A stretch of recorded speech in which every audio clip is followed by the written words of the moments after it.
Hello, brains! There's a lot of mixed messages out there about ADHD and video games. Do video games cause ADHD? Do they make ADHD symptoms worse? Or, my favorite, if my kids really can't focus, how can they pay attention to video games?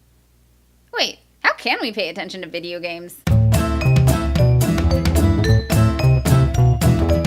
Why can we pay attention to video games for hours on end when we can't focus for long enough to finish half an hour of work? It's not because the work is harder. Have you seen some of the things kids build in Minecraft? It's not because learning is boring. I'm fairly obsessed with Duolingo. And it's not because we don't care. Well, usually. One of the biggest reasons video games hold our attention so well is video games provide instant feedback. Feedback is a response from the environment as a result of your actions. Everyone can benefit from feedback, but ADHDers thrive on it. According to Whitney Fosco, who led a recent study at the University at Buffalo, the major difference is that typically developing kids usually perform well even when simply asked to do their best. But kids with ADHD typically need an external or an additional reinforcement to perform their best. Given the right kind of feedback, some studies suggest that kids with ADHD can actually outperform their peers. And the more immediate, the better. Those of us with ADHD tend to live in the present, in the now. So if we do something well, rewarding us with our favorite ice cream next week will actually not be as effective as simple words of encouragement right away. Immediate feedback. Video games are all about immediate feedback because all video games are built on one fundamental principle, the feedback loop. The feedback loop has 4 parts: understanding the situation,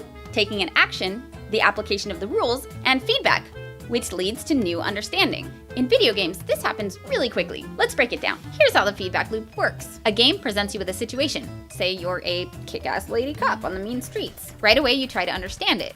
Okay, there's some arrows here, and you take an action. Let's press the forward arrow. Based on the rules of the game, you get immediate feedback. Cool, we're moving, which encourages you to repeat that action, or, oh, no, enemy, reevaluate and try something else. Can I jump? I can jump.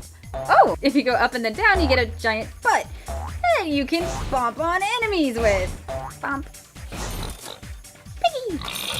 The feedback that video games provide works so well for 3 main reasons. It's accurate, it's positive, or at least non-judgmental, and it's immediate. Unfortunately, life doesn't always provide immediate feedback, and when it does, it's usually negative and judgmental. Timeouts, lost privileges, I just got slapped, boss is yelling at me and I'm not even sure why. Especially since we already tend to be hard on ourselves and get frustrated easily, negative feedback doesn't actually work that well for us. Not to mention the effect it can have on our self-esteem. Just like if you keep dying in a video game, you might decide you don't like that game. If you keep getting yelled at for your math test scores, you might just decide you hate math. Does this mean we should just constantly praise our ADHD kids or ADHD selves? No. That's the equivalent of pressing whatever button you want and winning no matter what. First of all, that doesn't make us any better at playing games. And second, that gets boring pretty quickly.